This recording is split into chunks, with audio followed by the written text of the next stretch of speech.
It's actually what happened was that I knew that the wedding was this week.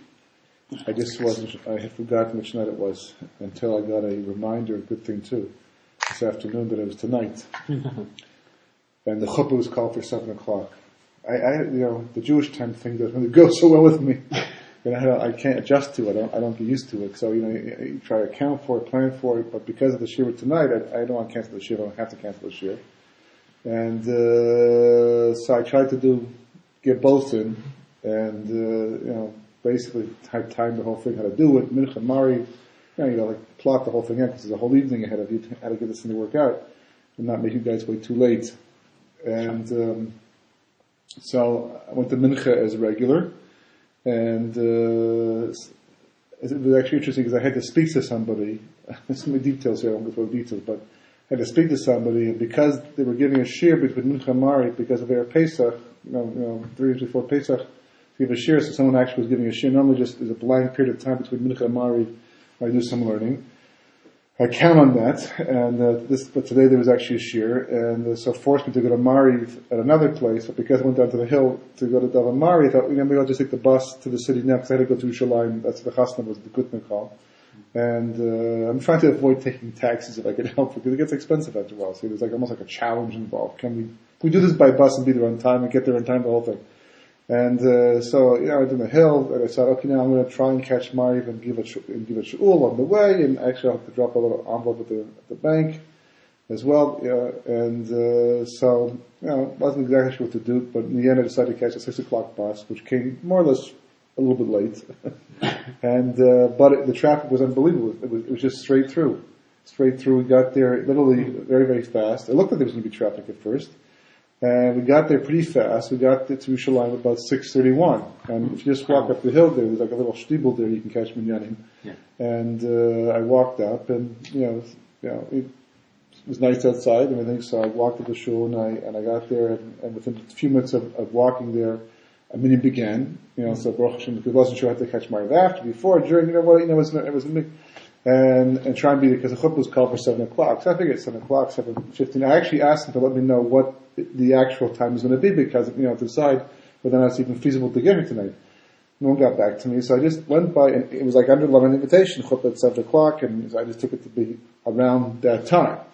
And, got married, got to walk by the bank, drop the envelope in, at the same time. The bus didn't come too long after, and the bus usually goes right on Kanfin Sharim, and then you can walk down or whatever.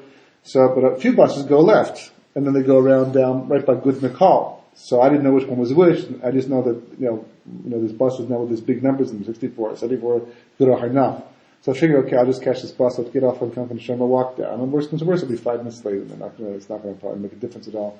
Turns out I got on the right bus, and I went down right in front of the hall, and I got off the bus at 7:03. The whole thing began like at 7:03, and I get off the bus, and I thought, wow, this is Shemini Hashgacha Pratis, and I go right down to the hall, right, I think I'm like perfectly on time the whole thing. There's nobody there, except the drummer. The drummer is like boom, getting his stuff set up.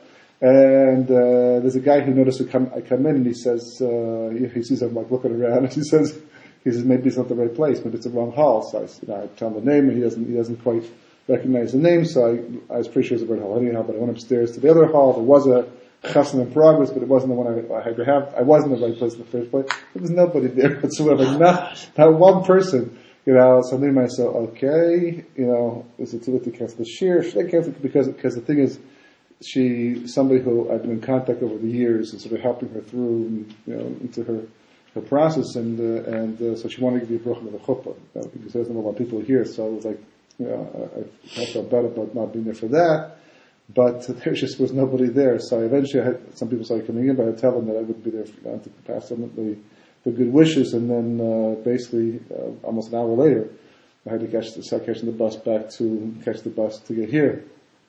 And again, I got on the wrong bus. Going back, I asked the guy, does this bus go for Givat Shul? He said, yeah, sure. So I get on the bus. I was going to get the Trumpiyado. But as it turns out that anyhow, the bus goes right by Binyanuma, which is even better in the end, because if I hadn't gone on there, I wouldn't get a seat for sure.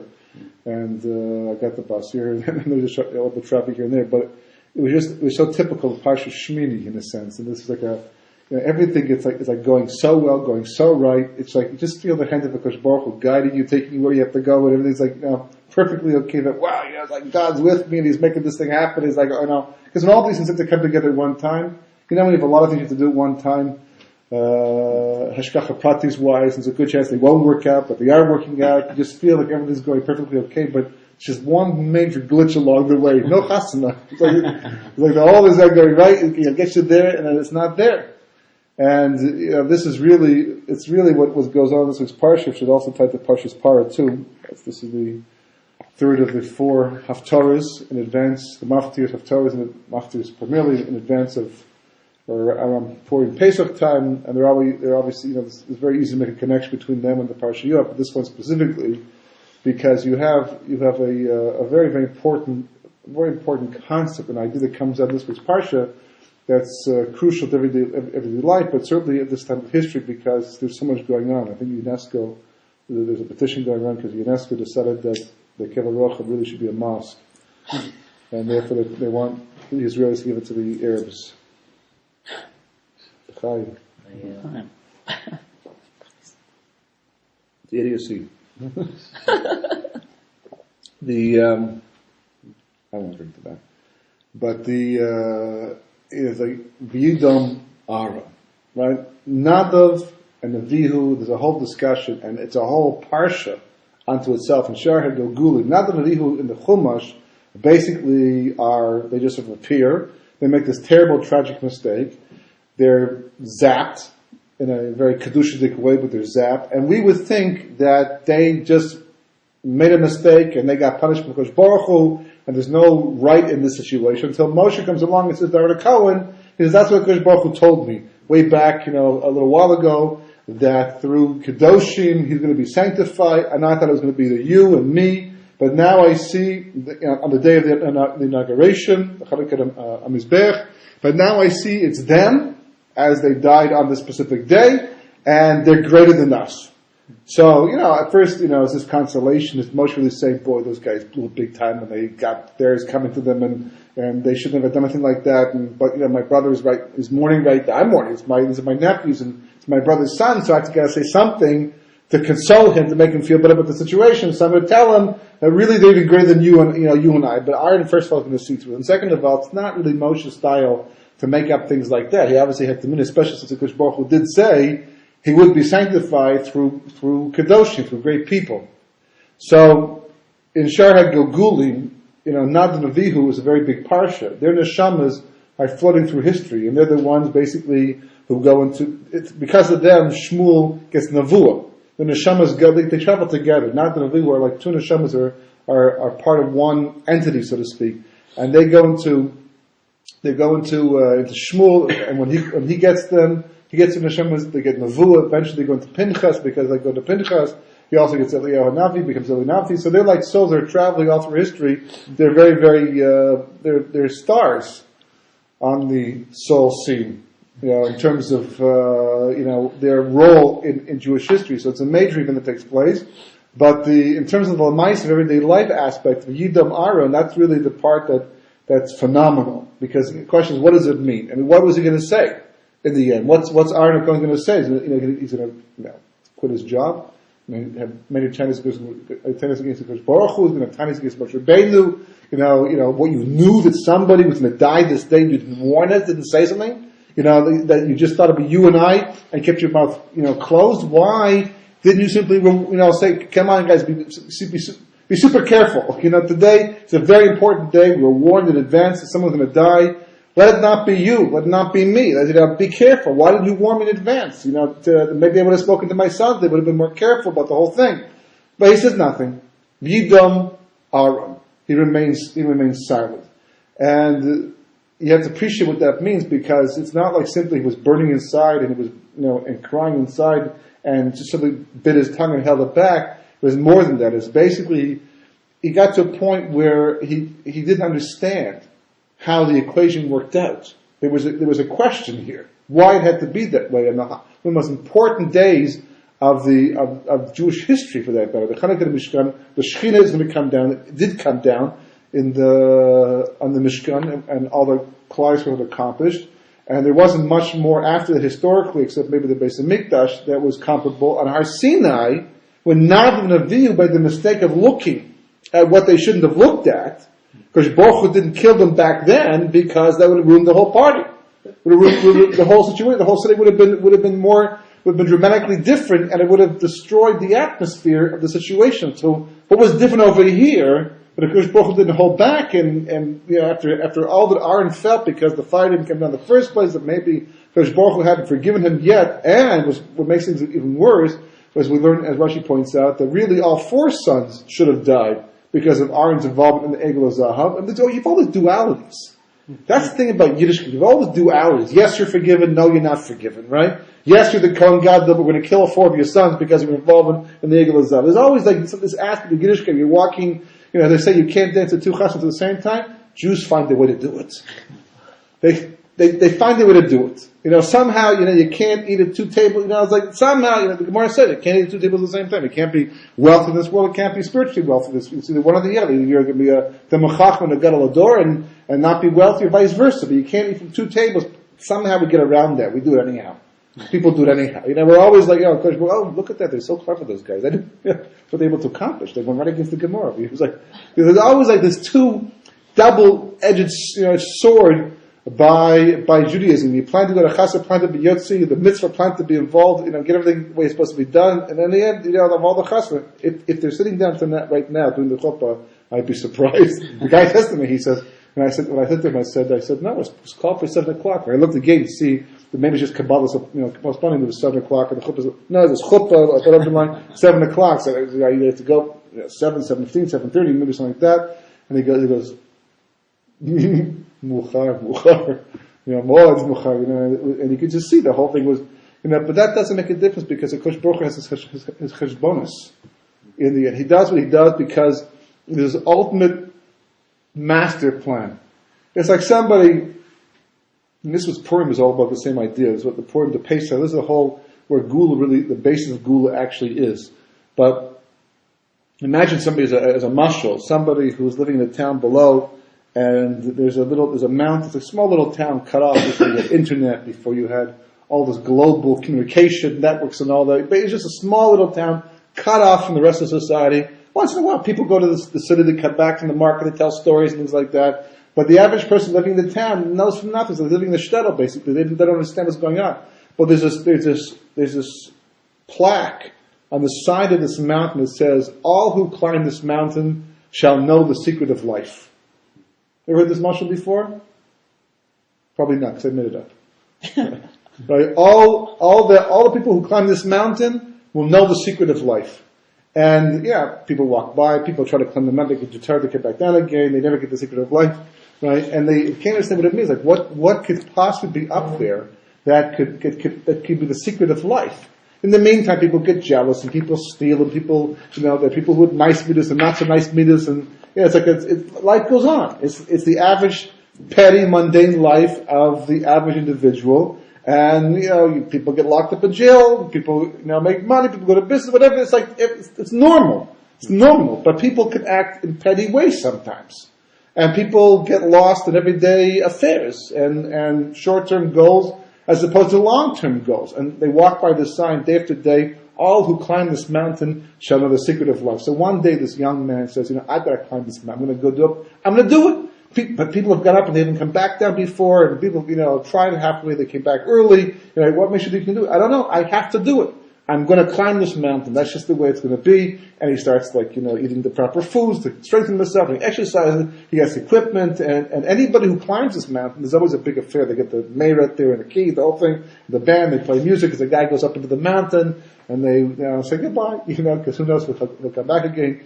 And this guy decides he's going to do exactly that, and he's going to climb the mountain, and the day comes, and there's big fanfare, and he sets off by himself with supplies, and he climbs the mountain, he goes up a certain height, and he doesn't realize how high it actually is, because it's, in the clouds, right? So he keeps climbing, and he eats his food, and he makes portions to make sure that he doesn't run out of provisions, and he keeps taking a bit more and climbs a bit more, and he's tired, he's getting lonely, looks back down, and so he keeps getting smaller and smaller and smaller, And eventually what happens is that he gets to the point where he just gets so tired he wants to give up, but he pushes himself because the embarrassment of going back down again, not having accomplished his goal, besides the secret of life. Who knows when you come back again, right? So he climbs and he climbs and he climbs, and what happens basically is that after a while, he's about to fall to pieces, he's like totally worn out, but he realizes he must be close to the top, because now the clouds are breaking, and he looks up, and sure enough, he can see the top. It's with an eyesight, and he goes up to the top of it, and he finally gets there, and he looks around, and at first, he just passes out, and he finally wakes up about 5-6 hours later. You don't have to tell the story with all these details. It just embellishes a bit more, but and it didn't happen to me. But he wakes up and he looks around, and all he sees is a mountaintop. A tree, a bush, some grass growing here, maybe a little, snow here and there. But, he's looking around, there's nothing there. And he realizes that the whole thing was one big joke. Someone played a joke. Someone came along and put a plaque up the side of the hill that said, all who climb the mountain now will know the secret of life, and he's totally distraught because now to have gone all this way for nothing and not gained anything because of the disappointment, but worse, if he comes back down again, now you realize why some people didn't come back down again. Because they come back down again, or they went someplace else instead, because they come back down with no secret of life, people would become very distraught. How do you do it? So he thinks to himself, and he starts to break down, and he cries, and how can I fall into this thing, and what's going to happen, where's my life going to go, with the secret of life, and eventually as he starts to, become more philosophical about the situation, he looks down, he's sitting on the side looking down, and he sees the town below, very, very distant, he can see it's like looking from the airplane, ever looking from an airplane, back down, it's always so cute, looks like a little model, I want one of those, you see little trucks on the highway, and it's amazing, within a few seconds, they were all so big at one point, now they're also small, it looks so real, it's one big massive train and car model. That's how it looks, and it's even smaller for him. And he's seeing people moving around, doing all kinds of stuff. And he thinks to himself, he says, "This is very interesting because when I'm down there, all I can see is the world that I'm in. Right? If I'm on block A, I can't see what's happening on block B or block C, right? Because basically I'm limited in my vision. But from up here, I can see the whole town in one eye shot. I can see people unloading stuff over here who have no idea what's going on over there, and the person leaving there driving to go shopping doesn't understand it's all being put, you can see the whole thing. And as he's looking down, seeing this, all of a sudden he gets a sense of this philosophical outlook towards life, and he realizes how mundane the things that concerned him, how petty life had become for him in everyday life, because when you're living amongst all the details, you get pulled in. You get sucked in, you become part of it, and it becomes your world, becomes your whole reality. Eventually what happens is you lose the big picture because you're so consumed by the small picture. And as you become consumed with the small picture, the important stuff becomes small, and the small stuff becomes important, and you become confused, and you get lost, and eventually you look back and say, what happened to 25, 35, 40 years of my life? And before a person leaves this world, they start to question and say, what did I do with my life? And why was it so important? Why did I spend all this money? The whole thing. And now looking down, I think to myself, I have to think life through differently. And all of a sudden it occurs to him, that's what the sign meant. All who climb this mountain will know the secret of life. Anybody who climbs this mountain and is able to look down on life from this perspective and see the big picture all in one eye shot and see what's important, understand and appreciate what matters most in life, will be able to have the proper priorities, and that's the secret of life. Having the proper priorities, being able to take things into perspective, having a hashkafa that's accurate and really aligns itself with the Kodesh Baruch Hu. That's true your Shemayim. True your Shemayim means that you look at the world the same way Kodesh Baruch Hu looks at the world. Amalek is constantly pulling us in and trying to get us to become involved in small petty details that ultimately don't make a big difference in the end. Even though right now they do. Even though right now they confuse us and they really look so real and so all important and so emotionally involving that they wear you down and drain you till you almost have nothing left at the end of the day to think about things that count the most. And looking down, he realizes this is it. And he doesn't want to leave. Because when he's up here, you know what it's like when you're, it's the same way, for example, people go to the Grand Canyon. It's always the most, I haven't been there actually just flew over it, but never was actually there. But people tell me that you go there and people start whispering, wow, this is amazing. Look at this, it's tremendous. right? The one place you could probably yell the most, right? People are whispering. The Swiss. I was in the Swiss Alps. That was, it was interesting. It was pretty awesome. But you're looking up and you're just totally awed, and it just takes you out of your world. You're different. You're transformed. It's almost when you're in the city, you get lost in all the details. You go to the countryside, or you're outside at nighttime, and it's fantastic. The other night on the day before Purim, Shabbos morning. No, could be Shabbos morning. When was it? It must have been, I think, Sunday. Oh, Purim morning. I can't remember which morning it was. I think it must have been. So I took a picture, so it could be Shabbos morning. No, it was Purim morning. Right. Maybe it's Friday, but the moon, it was about 4:00 in the morning. The moon was like at the end of the street, this big, huge orange ball, half orange ball, and it was just like incredible. The orange moons are not the best symbol for Klal Yisrael. Fortunately, the moon on Purim was a nice, big, huge white. I told my son once, I said, that moon looks so big. So it turns out, if you look at the news the next day, they were actually talking about how the moon was the biggest it's been since 1990. Supermoon, because as opposed to super plus, right? And it came 11,000 miles closer in its orbit to the Earth. So I hadn't drank too much on Shabbos. It really was bigger than it normally is. Big, huge, bright moon, but it was awesome. It was awesome, and these solar eclipses and things like that. And it's a solar eclipse. Who cares? It's a solar eclipse. The sun is going to be covered for 15, 20 minutes, but everyone rushes out. Everyone's going to watch it, capture on film, and make these time delayed shots and all that because it's awesome. But that's how much people just watch people with their, it was just an interesting thing to watch on the bus. People with their phones, their smartphones, their cell phones, and they're this thing, that thing, and the games and all, because people, we need things to pull us out of our reality. Things are, all of our concerns are pulling us in the entire time.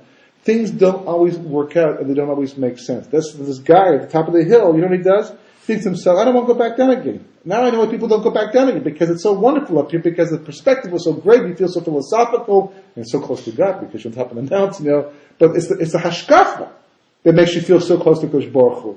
So, he burns, makes some charcoal, he draws a little sketch, because he wants to take back a picture of the scene with him that he'll always look at when he goes back down again. He gets consumed and absorbed and swallowed by the details. He'll always be able to remember somehow, on some level, what he saw. And that's really what V'yidom Aaron is all about. Because it wasn't that Aaron was simply saying, if I cry right now, if I mourn too much, like Aharon Avinu with the death of Sarah, the chosa, or the chot is small because he didn't mourn too much. Because mourning too much would indicate he didn't accept the Metzius of what happened. But there was something unjust about it, which is certainly the way it would look to a lot of people because of what she died.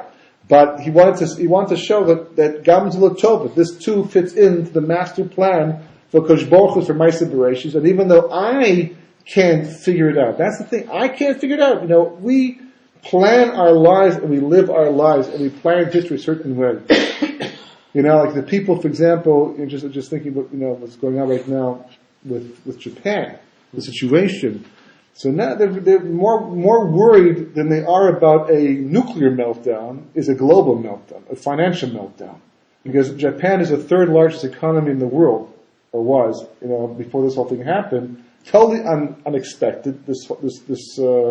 It turned Japan into a receiver more than a giver, because now they're in desperate need of money from all around the world, which requires huge loans and all. It shifts the whole, not just the whole coastline of Japan, but it shifts the whole financial coastline of Japan, where basically the whole economy reverses itself to some degree and puts incredible stress on a world economy that's already suffering from global stress going back to 2009. On top of the fact you have a war basically going on once again. It's amazing how we just slid into this one. Just like the other one was like all fanfare and newspapers and headlines and all that and preparation. This one just like Pete Tom just showed up all of a sudden like a domino effect. Because in Tunisia and it's going to Egypt and it's going to over here and Syria, Jordan, the whole thing. Next thing it's in Libya, and next thing we have Allied forces basically dropping bombs and blowing up Gaddafi's his compound. And I was like, and the Arab world's not so happy about this thing. They're not so content about this. It's like they're not so, and Farrakhan was giving Obama warnings apparently, to telling him not to interfere in Libya's affairs. Not that Fair counts for very much, but counts even less from that. But the fact that he doesn't have the haskama of everybody to do things like this, and on top of that, on the other side, he's being criticized for not doing enough. There's so many loose ends today. There's so many details. Everyone wants answers to tie things up. You know, this video. It's amazing. We upload these things. I upload these things once a week. Basically, we do this here, edit a bit, put up the next day. If you get 100 people to see it within 1 week, it's pretty good. The one we made last week, with the shir last week, within 6 days, basically over 800 people watched that video. That's no. That is something like there's something that I thought was a mistake. I kept that maybe YouTube made a mistake. I never had a situation like that.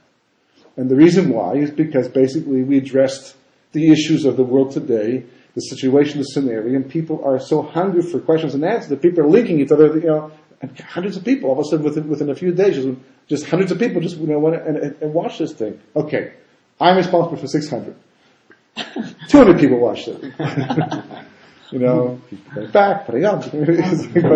But it's like this. People want to know. They want to tie up the loose ends because basically what's going on right now is all to do with Vidam Aharon. This week's Parashas Shemini. You have a situation. Nadav and Avihu. They meant well. They meant a good thing. And most people agree. Whatever they were doing, it was the wrong way, the wrong thing, the wrong time. At one saw shot. We mentioned before. If had this happened before Har Sinai, they would have been the heroes. Would have been perfectly capable of what they were doing because there's reasons. They're cheshik. And their dvekas Hashem, they're trying to achieve was fantastic. But the Torah had been given, and there was a manhi, and there was a melamed for Klal Yisrael. He was Moshe Rabbeinu, and once the halacha was given, you have to live by the halachas. You can't break the gedarim, even if you have the right intentions. Right now, Kosh Baruch Hu's kaveh because you might be on that madrega, but nobody else is on the madrega. And once people start freestyling, you see what happens. Where things going again, Judaism starts breaking up and splintering before you know no one's doing it the way they're supposed to be done. Whatever. The point is that in spite of all that, give them natural deaths, let them die from plague. Why, in the midst of this entire fantastic celebration, which represents the connection, the chibur of man with the Kodesh Baruch Hu, in the ultimate sense, where the Shekhinah comes down on, it's worse. It's worse than getting a brand new car and smashing it the first day. It's way worse. Right? It's worse than an earthquake, building a whole town, and all of a sudden an earthquake comes along and breaks the whole thing down. Or missiles come and destroy the building. I'm just hoping this new trains that they're building right now in Yerushalayim, it's like getting close to being finished. I hope that no one's planning anything, after all the work they put into it, that it shouldn't be the subject of a terrorist attack, because it's just like too good to be true until now. It goes right by East Jerusalem as well at the same time. But it's like, it's worse than all of that. Here is basically the whole celebration, the whole arena, the whole joy, the whole connection, the whole sense of accomplishment and worthiness. This wasn't simply an exercise in building, construction. This was an exercise in how mankind can create an environment that the Shekhinah feels comfortable going into and connecting to. And in the midst of all of that, at the height when people are the most joyous, this is like what's happened a few times. A person, for example, I know one case where somebody at the chuppah, the chassan died of a heart attack. It was a second marriage, and they were a little bit older, and at the chuppah itself, under the chuppah, they just basically got married there in that spot, moment in time, and the chassan had a heart attack. Right there at the chuppah, and they died. It's like everyone's coming for simcha. And it's probably even greater simcha because A, it's the second marriage, and people are older, and it's not so easy to make shidduchim, for people like that. And all of a sudden you have a situation like that where they're all there and collected, and it's looking so good, and it's working out. And all of a sudden, the exact opposite happens. And it's hashgacha pratis. That's the bottom line. It's hashgacha pratis. Because Baruch Hu, or somebody, goes full term. It's about to give birth to a child, and in the last week, the child dies. Or through the birth itself, or the mother, chas v'chalila. The height of the simcha, the joy itself, Totally stripped away, just like that. We're not talking about depressed people with more depressing situations. We're talking about both allowing people to get to the highest of heights and then knocking them right back down all over again. Yeah, so a person stands back and they look and they say to themselves, wow, it's like failure. We failed.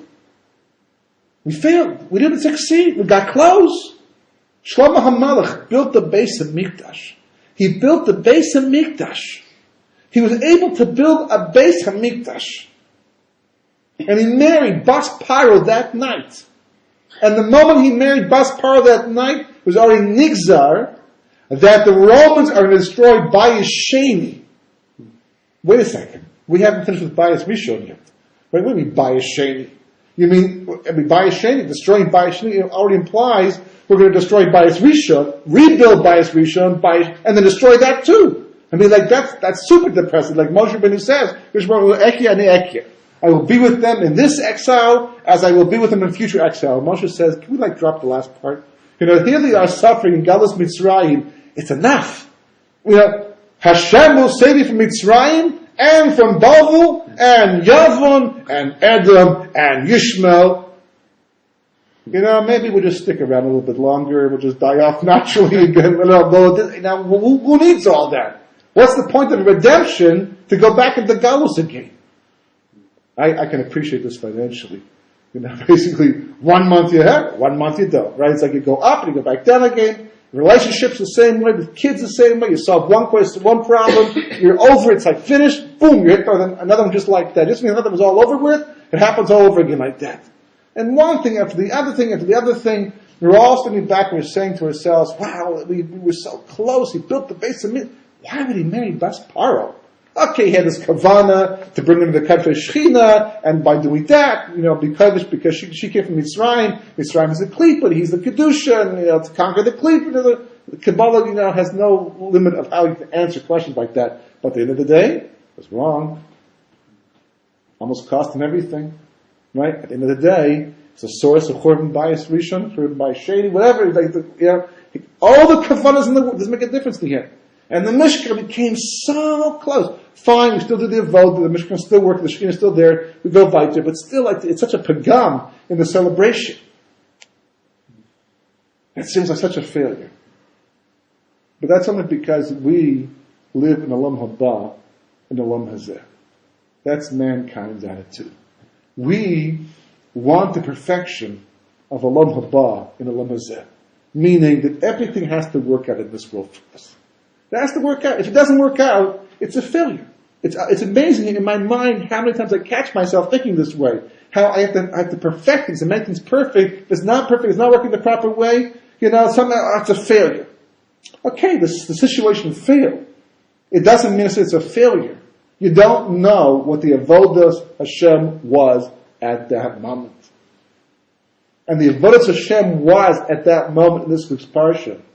When everything happened, they, Dafka, Kodesh Baruch Hu built them up, and they got built up, and they reached this fantastic height, physically, spiritually, they got that point, and then Nadav and Avihu were killed, V'yidam Aaron, that's the whole crux of the Parsha.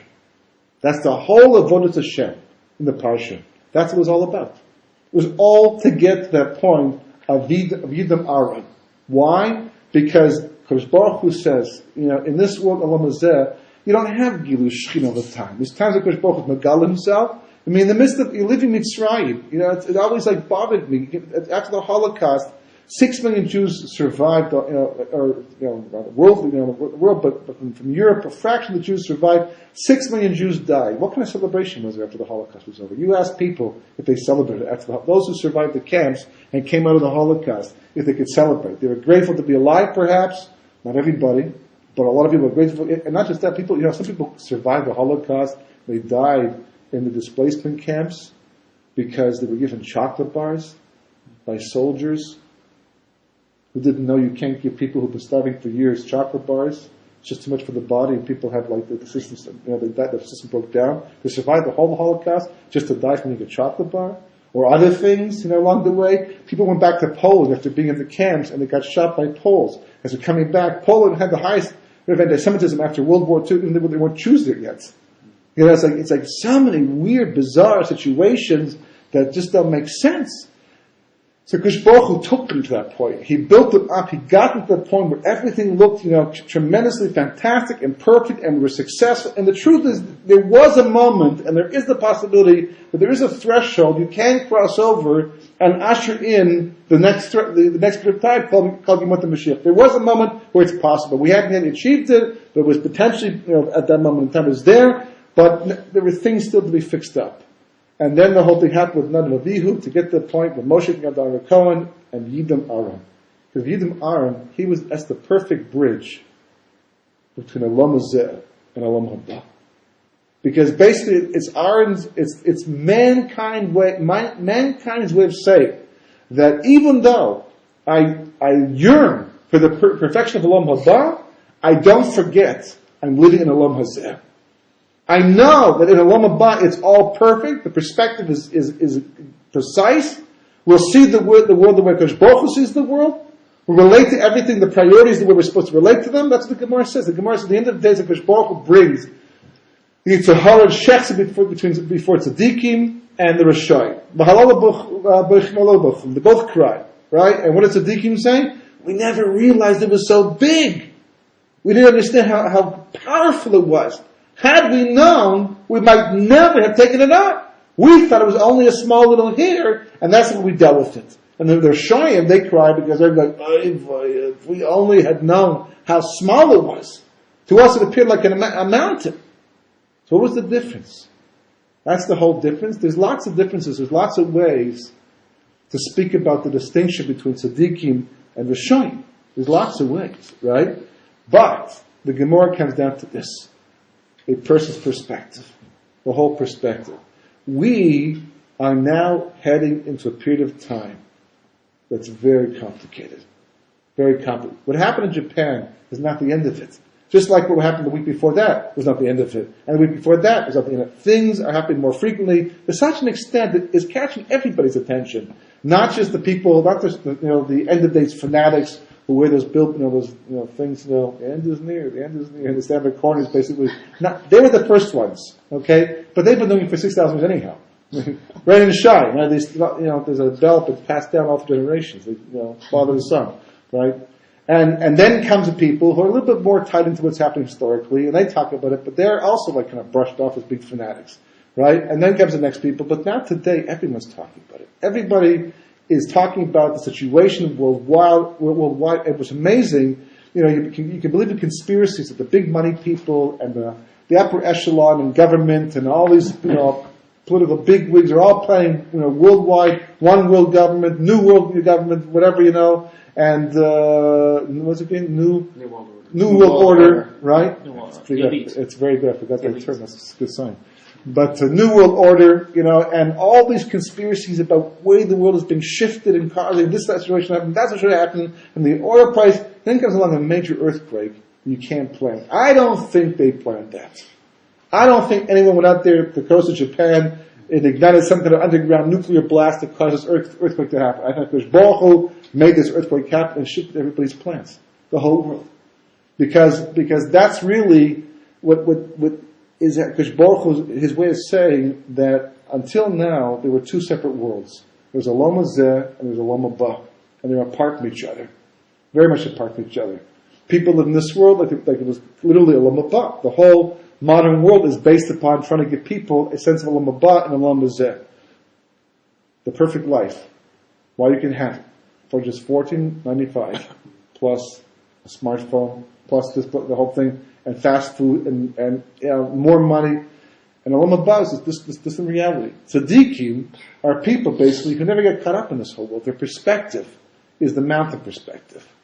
It's the perspective of the tzaddikim spoken about the Gemara. The way they look at the world, their hashkafa, they never get pulled down into the nitty-gritty details of everyday mundane life. What's important is important. What's not important, they push aside. They remain steadfast with their priorities, as according to Kosh Baruch Hu's perspective and vision, Torah's portrayal of those values. Everybody else gets caught up in it. This basically is forcing everybody to change their perspective. The economy fell out, people's priorities shifted. as governments, change and the whole situation in Egypt and in Libya and Syria, the whole Arab world, you look at CNN, like the Middle East, what is it called? The Middle East unrest, nation by nation. They can go, show you country by country what's going on. Out of nowhere. No one really saw that coming again. Because people's values are shifting. The world is shifting. Everything is shifting because Baruch Hu is basically bringing Tanakh back. It's that the world of Olam Haba is now merging again with the world of Olam Hazeh. The way it once was in Abraham's time, and Yitzchak's time, and Yaakov's time. Not for everybody, but at least for them. But at the end of history, it has to happen for all of mankind. Because Yemot Mashiach is not just another Tekufa. It's not just another threshold we have to cross over to another period of time. It's two worlds overlapping. It's literally almost like two concentric circles overlapping like this, right? Where basically you have the eternity of the world to come emerging and entering into the world of Olam Hazeh. And because it does that, some of the quality of Olam Haba starts to enter into the world of Olam Hazeh. So as a result of that, you start getting a sense of eternity and perspective. But Yamahu Yishem Echad Shmo Echad is the description of Yemos Mashiach. But that description is really the description of Olam Haba. Why? Because the eternity, the eternal quality of Olam Haba begins to enter the world of Olam Hazeh. Until eventually you get to Chiyas and Mason. And eventually what happens, the overlap is so complete, Olam Hazeh no longer exists on the level that it exists today. It only exists at the level of Olam Haba. There will be a world. There will be a physical world, even in Olam Haba. Physical compared to what's coming after it, but not physical compared to what's today. Today, basically, physicality, nothing like that in Olam Haba. But it's always been there. It's always the underpinning. Kabbalah goes into more detail about how that's true because the light of Or Ein Sof is inside everything that's physical, so by definition, everything in the physical itself has an eternal equality to it, by definition. By definition. We just get distracted by that and focus on the outside part. People are sensing the change. People are beginning to feel more of a sense of eternity. Not everybody, there will always be people that resist, but people who are open to it, and that's what has to happen. We have to shift our values, shift our priorities, and get to the point where we begin to realize that Olam Hazeh is not where the answers are. But Yidam Aaron is one way of saying that even though there are loose ends, there are things happening that just don't make sense in a Olam Hazeh point of view, they make perfect sense from a Olam Haba perspective. That's Yidam Aaron. It's a way of bridging both worlds at one time. And that's the Nisayon that we're all going to go through right now. Because you can feel the need to fetch. You feel the tension. Whether it's financial, whether it's emotional, whether it's national, international, whether it's our government, their government, whatever the situation, the whole thing is becoming so confusing and so irritating. That's the overall feeling that I think a lot of people have today. I certainly feel that. It's irritating. There's a lot of very irritating things going on today. Things that shouldn't happen. It's just bothering. Aside from the fear. Fear is something secondary, as opposed to irritating. The things that are being said, the decisions that are being made, the perspectives that people have, the priorities, it's irritating. The Yidam Aaron means that, okay, it's all part of this master plan, this master picture. I have to deal with it. I have to act responsible towards it. But I have to keep my emotions in check as well. I can't be pulled in. I can't be consumed by it. Because the moment I do, I lose my sense of identity, I lose my sense of connection to Kodesh Baruch Hu.